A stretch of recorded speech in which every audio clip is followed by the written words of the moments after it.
Hey, this is part two of the Corey Maselli Show with the sexy Viking, Matthias Beckstrom Anderson. We got Leana. Damn it, what's your last name? Kaplan. All right, so if anybody that's watching is going to realize this is a slightly different scene than the first part of the episode you just watched. But I have a theory of why this is. Matthias deleted the original part two. We all know why. Right? We all know why he deleted it, right? The chance to talk to you again. He ain't that slick. But yeah, exactly.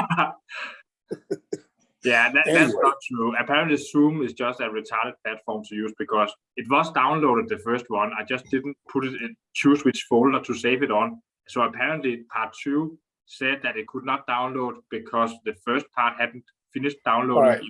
Right. So lies. I just hear excuses. You're just stupid. Lies. But okay, Matthias, what variety of tartar sauce do you have with you today? I don't have any. What do you? Oh my God, you're out. Yeah, I have eaten everything. Is your dealer coming over soon? What? Is your dealer coming over soon? Yeah, your tartar dealer. Tartar, yeah, a big batch of tartar with a side of heroin. There you go. All right. Does anybody remember what we talked about at the end of part one? No. I know before TS deleted it, we were talking about like why a whole bunch of bodybuilders are dying and what my theory behind it is. Yeah, that's pretty much what we were talking about how like the way you lifted and how I didn't necessarily agree with it, but if it worked for you, it worked for you. Yeah, that's right. Well, remember the old saying, die big, die strong, Diana ball. Them motherfuckers took it to the next level. So anyway, well, I'll mention this. When you fall down 7 times, what do you do, Matthias? You get up 8 times. There you go. Exactly. So I know we kind of finished off with that theme. So that's what we'll just pick up with what I remember of part 2 the last time. And that is, no matter what the fuck you're going through, no matter how hard life feels, no matter where you got freaking bipolar, multiple personality, massive depression, whatever, this, that, or the other, embrace that shit. Be the best version of you can be. Figure out how to love yourself, no matter how hard it feels, and life will get a little bit better. And remember, you're not alone. There's a lot of fucked up people out there. So don't, it's easy to feel isolated and like stranded and all this shit. But just there's other people out there that are probably going through the same, or if not harder scenarios than yourself. Especially those in the gym. You have no idea what some of the baddest motherfuckers have gone through. Like, I think we finished up with this, but some of the strongest people on the outside aren't necessarily the strongest on the inside. Just because he's the biggest guy in the room doesn't mean he's the strongest, We all have our inner demons and we all have shit that we've gone through. I would say the top tier, the best of the best athletes have gone through something, but they changed their energy instead of internalizing it, they're externalizing it and bettering themselves. Most definitely. Like I get a preview of an It's episode. fucking good. What is it again? I don't know. My boyfriend's mom, and he's really Russian. She made this, and I'm like, holy moly! I don't even know what meat this is. It could be like dog for all I know, but it's really good. It's probably cat, but anyway, what was I going to say about that? Oh, I got a guest coming up. You're going to have to watch. This is going to be a big episode. It's a woman. Her name's Ruby, and she's, I don't know, in her 40s, I think now. Very successful businesswoman. Pretty cool story of like what she succeeded at professionally. But the quick background is she was kidnapped, held hostage, and raped for a week, and the day before they were going to kill her, she escaped. Heavy duty shit, right?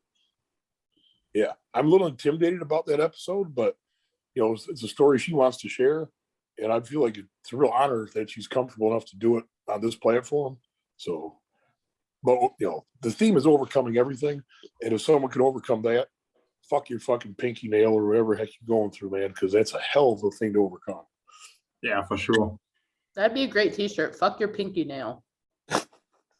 Yeah, let's make that. Squat life or no life. Fuck your pinky nail. Exactly. Yeah.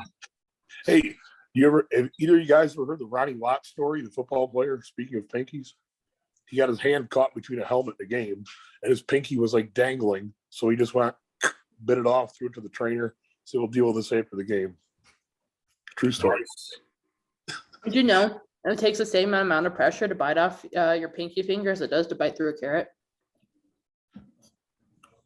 Not true. No, it does. But I do. but your sympathetic nervous system stops you. Yeah, it would be quite a challenge to bite your own finger off.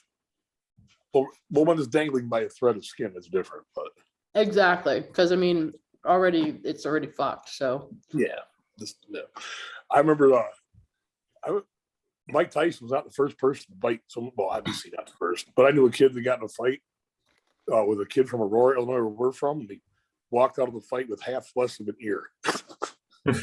Evidently, he doesn't take a tremendous amount of pressure to bite an ear off. Probably not. No, definitely not. I mean, it doesn't have to stick to the head anyway. It's not like the outside of your ear, you know? Well, I mean, Matthias, do you know what the ear is made out of? Cartilage. Exactly, cartilage. Cartilage is like, the best way to explain cartilage is it's like styrofoam. It doesn't take a lot to break styrofoam. So it's pretty much the exact same principle. Cool. There you go. All right. Hey, talk about women and like anabolic use. What's your theory on that, Leana? Not really a theory, just your take on it. Yeah. So, I mean, personally, whether someone's on steroids, whether someone's not on steroids, it doesn't fucking matter. You know, it really doesn't fucking matter. It's like, people ask me, it's like, well, what do you take? It's like, well, I don't take anything. And I'll be the first to say that, like, I do not take anything. I'm way too young for that. But for those who do, why does it matter? Like, it doesn't matter. Like, you don't go around asking people, hey, like, how many people have you slept with? Hey, what is your diagnosis on this? Like, hey, do you smoke? You don't go around asking people their medical shit. And that is technically medical grade shit. And people like just really rail on anabolic use, but like at the end of the day, it is the individual's choice. And anything you do to your body is your choice. And anything you do is going to have adverse side effects. Anything. So it's like, it takes, if not the same, more effort to be on anabolics. Like people think it's like, oh, I can be like an average Joe and like watch Family Guy and eat Lay's chips and run a few cycles of Test Pro and become absolutely fucking massive. It's like, no. Like Ryan Kennelly said, you give Pee Wee Herman all the steroids in the world, he's still going to be Pee Wee Herman. He's still going to be Pee Wee Herman. You have to put in the exact same amount of effort. You cannot miss meals. You cannot miss workouts. You got to do your cardio. You got to keep up on blood work. Yeah, you got to keep up on blood work. You got to make sure all your meds are in line. You can't overdo anything. You can't overdo a cycle. You can't underdo a cycle. I've overdone a cycle before. What was that? I've overdone it before. Oh, that'll turn out for you. I also think it depends a lot, like on one's like receptors, like how well a person's body responds to steroids, and also how many cycles have you been on and stuff like that. The first cycle is probably going to be like pretty effective, even if your training is kind of shit. But obviously, it could be better if you're training properly and eating properly. Second, third, fourth cycle, it gets less effective, you know? So that honestly just depends. So it can be that way. It is somewhat person dependent. It depends on the half-life of the drug. So that's how long it's in your system. It depends on how well your body metabolizes that. It depends, okay, how good quality is the anabolic you got? Because there's shit anabolics and there's good anabolics. Like, let's take example, Anavar, for example, one of the most commonly used anabolics especially for women. Real Anavar is expensive, you know? But people will do the cheap option and make it Anadrol. Anadrol has more androgenic side effects and is more harmful on the body, is also a lot cheaper to make. So, and they could easily just say, oh, it's Anavar, and they could just sell it for a ridiculous profit. When you take 150 milligrams of it a day, you get nauseous really easy. Yeah, see, women don't take over 40. Let's take GH, growth hormones, for example. Good pharmaceutical grade GH will cost you an arm and a leg, but you can get some really crappy stuff that's most likely synthol or oils, and they'll sell it to you for whatever that is. So honestly, it just really depends on like the time, how long you're on cycle, how long you're off cycle, and what you're doing in that time frame. It is very person dependent. Like, Well, here, and I'll get something for you. there is a point where you probably will have to increase the dosage. Here, But hold on. I'll the tell you. longer you are off cycle, the more Keep likely. talking. Yeah. Sorry, what? In 2016, I hit the American record deadlift 910, but I got 2 red lights on it. I actually exploded up so fast, the bar got wanky at the top, and it was just not a good lift. I was like, fuck, I really wanted to hit that lift. There was another meet 2 weeks later. After you like go ham in like a meet at that magnitude where you're squatting in excess of 1,000, then following up with your deadlift spot, your body's pretty much shot. So 2 weeks to recover is really not great, especially when you're an athlete in your 40s. I was never really that heavy on like any oral steroid use, but I figured since I had such a surplus of strength, I figured even if I was beat up, I could hit the lift clean in a couple of weeks. So that was one time I really went heavy on like oral steroid use, just to try to like maximally recover in that short period of time. So I did hit that 910-pound deadlift, which at the time was the #1 sumo of all time, the #1 double overhand of all time, and #2 in the world historically for my weight class. My biggest accomplishment in powerlifting. But anyway, got back to the hotel and pissed blood. Nice. Not that nice. I mean, that could also be from the lift too. Because I'm assuming you're also probably wearing a lifting belt as well as a powerlifting suit, and that does put that's very restraining on restricting on your bladder, but definitely the anabolics. They probably They were a huge factor in that because it completely stripped your mucous membrane in your intestines. Yeah, I was also taking a methyltren, which is like the harshest compound ever fucking created. It's like 300 times more androgenic than testosterone or some weird shit like that. So I was not dabbling. I was going in head first. Anyway, but thankfully I had like no like latent effects from it. I remember just immediately grabbing a gallon of water and just burying it as fast as I could and praying, and I didn't piss blood anymore. That's my story. I'm glad you're okay. Great story. Yeah, but back to what I was saying, it is very, very person dependent about needing to increase or not. And the longer you are off cycle, the less likely you are going to need to increase, because during that off time, your body will need to go back into homeostasis. So. Gotcha. The interesting side note, I remember because I took a bunch of anabolics when I was playing football in college, and I was freaked. Long story short, a few years later, my sperm count was like off the charts high. So at least it didn't affect that. Just saying. But my point being, I have a point to that. I do think it's easier to come off drugs than people like think. You just got to be a lot of people they use steroids, anabolics, whatever, and they come off. They're just lazy pieces of fucking shit. They don't do anything. They lay around. When you come off, man, you got to just train. You got to train just as hard, maybe albeit a little bit different. But I've like seen athletes over the years that have like run anabolics fairly heavily, come off them, and ultimately gotten stronger. I don't know if you can call it clean at that point, but ultimately gotten stronger without using any more anabolics. So there's a lot of like bullshit bro internet perspectives on things. Like your testosterone level actually will come back as long as you give it a reason to. My example of the fertility thing, as long as you give your body a reason to function.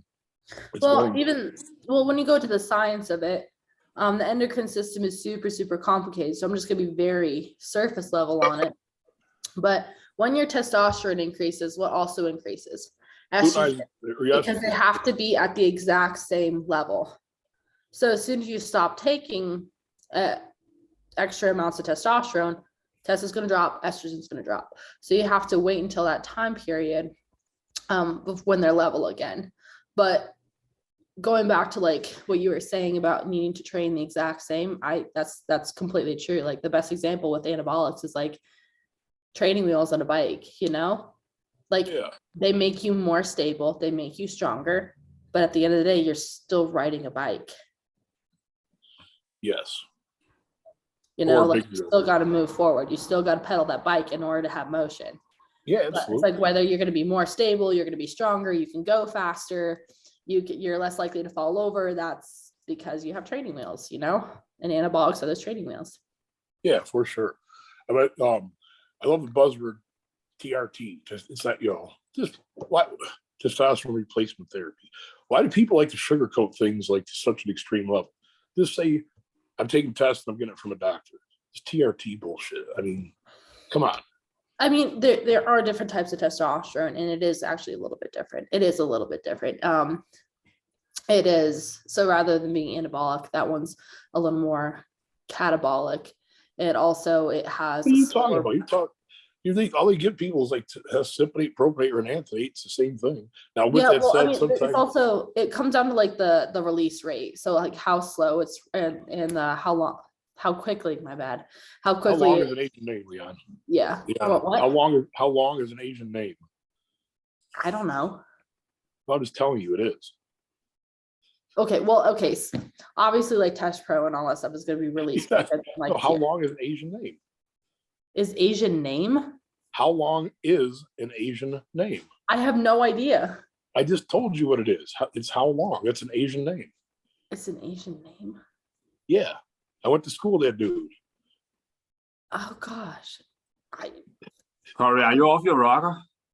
Yeah, duh. No, it's just a play on words. Right now. It's not a question, it's a statement. How long this episode is so weird. How long an Asian name is? No, it's not a question, it's a statement. It's a statement. Like Matthias Bergström Andersen is a freaking Dutch, whatever you call you people. Dane. It's a name from a Denmark person. What do you call people from Denmark? German? Yes. Dane, for fuck's sake, I'm not German. But Matthias Bergström Andersen is a Danish name. It's also not Bergström, it's Bergström. What? Okay, you're right. But I know you will never learn to pronounce it because of your Americano way of speaking. Exactly. I know how to say like two things in German, and they're like the best things ever. What are they? Krankenwagen. Go again. Krankenwagen. Okay, go again because Corey was talking. Krankenwagen, ambulance. Krankenwagen. Oh. And then I might butcher this. I might, but oh fuck. Warum schwanz smijt hard? And okay, try again. I might understand this one. Warum schwanz smijt hard? How big the Martians might fight hard? Why is my dick hard? Ich bin so geil. Yeah. It's because I took 3 Viagras earlier. You know, there's a Danish name, Iben, I-B-E-N. If you switch the last 2 letters around, then you have a prostitute in Turkey. Oh. The Turkish word for prostitute, yeah. Huh. I take tadalafil, which is the main ingredient in Viagra every lift. No, it's not. Cialis. Or Cialis, but tadalafil. Those like essentially the same thing. And then there's Avanafil. And then there's also Avanafil. But yeah, I heard that actually has like some pretty like interesting health benefits, or like stabilizing your blood pressure and shit like that. Yeah, and what's the reason you take it? Why do I take it? Because I have the lowest blood pressure in the world. I also have an autoimmune disease, so I have Hashimoto's disease. So I have to take prescription T3, T4, and levothyroxine. My thyroid does not work at all; it is shot. So I have a very hard time when it comes to metabolism and as well as maintaining temperature, internal core temperature, and getting pumps. Like I have a very hard time with that because my sodium channels just are a little whack. So I take it in order to increase blood flow, to increase circulation, to increase my heart rate, and to help with those pumps. And I don't see any changes when it comes to my sex drive, when it comes to anything else. I am the exact same with or without it, you know, like it's just, I only do it a little bit before I lift, and just to really help increase my performance, and more importantly, just my blood flow, because that's what's really going to help with recovery and growth. I got a question for you. My last college football game, I ended up having a pretty wicked injury. I don't know if we talked about it in part 1 or not, but regardless, it was a third quarter of a football game. We were all jacked up on speed before the game. Ruptured my patellar tendon. You know, I'd been playing a full football game. It was like midway through the third quarter. So they took my blood pressure. What do you think it was? After the patellar tear? Yeah, after taking amphetamines, playing almost a whole football game, and rupturing your patellar tendon. I'd probably say about 100 over 80. Yeah, why was it so low? Why was it so low? Because so your body does two things. Your sympathetic nervous or your sympathetic fight or flight, right? But also what it can do is it works as kind of like a nerve blocker or whatever. Yeah. So in order to like at least allow for that that natural nerve blocking effect to take place, you have to decrease your heart rate. And guess what? I actually had, oh, you can't see the scar, but yeah, my heart rate was like really like 58 or something. Yeah, this patellar tendon was replaced on me, and you can see. Shit. Yeah, so this knee, I had a patellar tendon replacement and MCL. This one, I had ACL repair. This hip, I had a hip reconstruction. I'm trying to show you the scars, but like, you can't see them. And then I had 4 reconstructive. Why'd your face me red, Matthias? I had 4 hand reconstructions on this one. Holy shit. And then I'm about to get shoulder surgery on my left shoulder. Why was it? Tell me about the patellar. Like, I'm assuming you didn't rupture it. It had to be from like a car accident or some crazy. No, it tore. It just straight up tore. Did it really? Doing what? So like I said, I did college track for years and years, but because I was such a high level athlete since I was when I was so young, when I was still developing, when I still had growth plates, everything was just out of whack. So I was doing long jump, and this is just during warm-ups. And I was doing my first jump to warm up. And what you do is you run through the pit. So you jump and then you just run. You don't do a complete land. So I landed, my foot planted, got stuck in the sand. My knee bent backwards, completely just tore. So my knee was like here. Not I was like, oh God. Nice. So that ended that surgery specifically. So that your patella did rupture in the process then, obviously? No, it just completely tore. Like it was just straight up tore. Just yeah. How fun was the feeling post-surgery? My knee, that surgery actually wasn't terrible, if I'm gonna be completely honest. My hardest surgery that I've had was my 4 hand reconstructions. Really? That one was, I would say, my hardest one, just because like you don't really realize how much you use your hand. Probably the nerve, like the sensitivity of it is. Well, I still don't have full movement. Yeah, I still don't have full movement or function on this hand. Like if I do ulnar flexion, that's as far as this hand can go back. Oh. And like I have terrible circulation. I have carpal tunnel. So it's a whole shit show of issues. And it just really makes you appreciate, okay, you use your hands so much more than you think you do. Oh, heck yeah. No kidding. But yeah, But especially Corey. Huh? Never mind. Move on. There's an attempt at humor, I'm assuming. But, yeah. Want to explain that like you usually have to do with your humor? Especially Corey. Oh, nah, man. It should work. It's a bad joke. Yeah. Okay, let's move on. But after my last patellar tendon rupture, Leana, I literally walked off the surgery table. Yeah, they usually have you walk, and it's to make sure that movement's good. Like after my hip surgery, they had me walking 30 minutes after the operation. Yeah, it was a pretty dope way to recover. Years ago, they were just so passive about it. That's why, I wasn't. I like pushed my shit to the max when I had my first like patellar tendon rupture. I squatted 1,000 pounds like 1 year after the date of the surgery. Damn, that's impressive. Yeah, but I wasn't recovered enough. Yeah, that's probably not necessarily a good idea. Why? Well, but it wasn't wrong. It worked, but it wasn't necessarily a good idea. There's no like right or wrong. It just worked. And even after that surgery, I got back up like a 33-inch standing vertical, which was like pretty good, especially for my body weight. So the point being that like the body did allow it to repair like very thoroughly. Just gotta bang it. Ernie Franz gave me the advice. He said, you want this knee to recover? He said, you can't give a shit about blowing it out again. It might blow out again, then just get it fixed again. So yeah, it kind of helped. So just go full speed. 100%.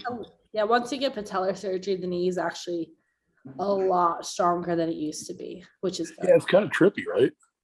Did you get a cadaver, or did they just they drilled holes in the kneecap, punched it back in there. Oh, okay. Yeah. See, I had a cadaver. I had an organ donor. Give me theirs. I wonder if you have like weird personality traits that have manifested since then. You know what? foreign DNA in your body. My knee is a 65-year-old man. I'll tell you that. Yeah. Yeah. Did it change your personality at all? No, it didn't change my personality. But the only thing I would say with all these injuries is I can tell that bad weather's approaching before anybody else. Yeah. Because it's like, oh my gosh, I'm like old and like achy and I don't want to move. It's like, fuck. Yeah, I bet. Yeah. Anyway, it's kind of weird. What else do you on your mind, Matthias? Where are we at time-wise? We have 8 minutes and 6 seconds left. Okay, cool. Can you see that? All right, tell us what's your future in this fitness thing like, Leana? What are you looking to do? Well, I'm kind of at a crossroads because I'm a full-time college student, 18 credits, and I'm getting ready to go to med school. Okay. So I also want to get my pro card. I cannot be a great bodybuilder because I'm full-time in school. I cannot be a great student because I'm also in bodybuilding and working and all that other stuff. So I'm not really gonna put like a time frame on it. I want to get my pro card. After that, I have no idea what I want to do. Gotcha. I'm First hoping. checkpoint is do that. Huh? First checkpoint or whatever is get. Yeah, because I mean, what I'm actually hoping to do is because I have a year and a half left in my master's degree. So I'm hoping in a year and a half I can get my pro card, and that will help me get into med school because honestly, I'm not going to be the most qualified. I don't have a 4.0. I have a 3.79, so I have a 3.8. I don't have as much time in the field as most other people just because I have to dedicate that to bodybuilding. I do have a good job as a medical assistant, so I work with the doctor. I also have my nursing license, which is great. But like, I know there's going to be more people who are more qualified than me. I'm also just a white, blonde, blue haired girl, you know, they are looking for ethnicity right now. When do you dye your hair blue? Huh? When do you make your hair blue? Oh my gosh, I will not make my hair blue, but I mean, blonde hair, blue eyes. Anyway, they're looking for ethnicity right now. And I am the epitome of the American dream. So I have to have something that they don't. And I'm hoping a pro card will show that I have a good work-life balance and I have something that they don't have. And that's personal drive as well as a work ethic drive. So I'm going to hope to get that before. Who is this they you're referring to? Any med school. Oh, okay. Yeah, gotcha. Yeah, these are med schools because it's very rigorous to get in. Like, don't let them brainwash you. Fight the brainwashing to the max. I don't think there's an ounce of me that will let me be brainwashed. Good. Hold true to that. That's why they sleep deprive you guys, to fucking implant, to take away your creativity and just punch in a very stagnant way of thinking. Don't succumb to it. Yeah, and the reason I actually want to go to med school is not why everybody else does. The reason I want to go into med school is because I hate big pharma companies. I hate them. And I want to try to change the face of medicine. Yeah, that's what's up. That's why they made me more holistically, you know, like you don't need a million medications and insurance and all that shit. You just got to change your life. Yeah, that's what's up. I agree with that 100%. Yeah, it's crazy in America. You have to pay fucking more money than you have just to kind of stay alive, you know, with certain things. Like diabetes, for example. We don't have that problem in Denmark. They make you think that you need it, but in reality, you don't. Yeah. Yeah, for sure. And people like, I think it was Louis Pasteur said that the future of medicine, understanding the internal balance and terrain of the human body. Not infusing other chemicals to it or something. I may be butchering it, but I think that's what he said. Yeah, I mean, long story, like the best way to explain it is we are still cavemen from when we first entered this world. However, humans, Homo sapiens, like my ancestors came out of spaceships. I don't know what you're talking about. Okay, well, anyway, we're like we're the exact same. Pretty much the exact same since we come onto this earth. And what has changed? Everything else around us. And we're adding things that our body is not used to. We still need meat, veggies, fruits. What the fuck are with some of these diets? What the fuck are with some of these medications? These things are not what our bodies function with. The only things biologically and historically that have changed is we have a decreased use for our appendix because we aren't eating raw foods anymore and we don't need our wisdom teeth. Other than that, everything is the exact same. And there's multiple studies that say that. So why the fuck are we throwing these things inside of our bodies that we don't need? Specifically, we talk about the stupid cholesterol medication, those statin drugs. I mean, you couldn't, it's like literally, it was like a freaking evil plot to fuck with like men's health. Your side effects include low testosterone, weak bones, loss of muscle tissue, brain fog, restless sleep. I mean, there's like no positive benefit that someone could get from taking that shit. Yet people bought it hook, line, and sinker. I gotta get my You know what? And then you're gonna have to take tests to balance that out. And what are you going to have? You're going to have side effects for the test. You're probably going to have to take some sleep medication to balance that out too. And you're going to also have side effects for those sleep medications. You're going to have to take more medications to balance out those side effects. Yeah, so it is a never ending cycle of shit that you have to take in order to feel okay. Right. Yeah. It's like in the evidence. I had someone gave me this analogy once that taking a statin drug to reduce cholesterol is kind of like trying to kill a firefighter that's trying to put out a fire. There's a reason heart disease is still the #1 killer in the world. Yet people, oh my gosh. Going back to our first topic, one bodybuilder dies because of a choice they made, right? Yeah. 4,000 plus people die a day just in the United States from heart disease. Let's go to McDonald's. Yeah, so you're gonna like scream overuse anabolic use when your grandma is probably dying because she likes to eat fried foods a little too much. I'm sorry, but where are your priorities? Oh, yeah. Haven't you heard? It's like health at any size, you know. Grandma is super healthy. Okay, well, mine is too, but like I'm using an example. Not everything's about you, Matthias. No. I didn't say my grandma, did I? I said the grandma you just brought up, for fuck's sake. Oh, okay. It was an example. I'm joking. But Leana, you can verify this here on yourself. Do you know most people that live over 100 happen to have incredibly high cholesterol levels? Yeah. They're not extremely high, but they're usually slightly elevated.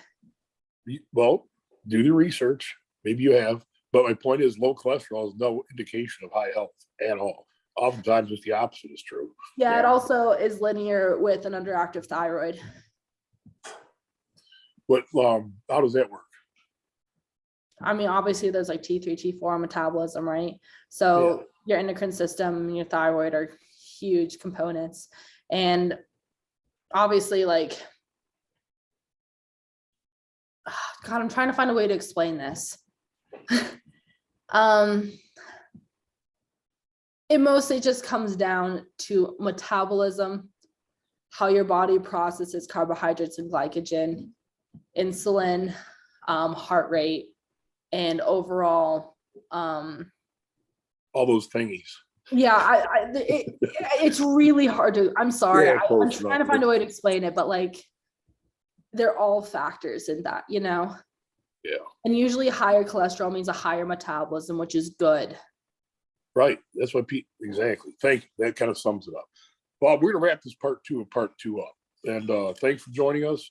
Any shout outs you want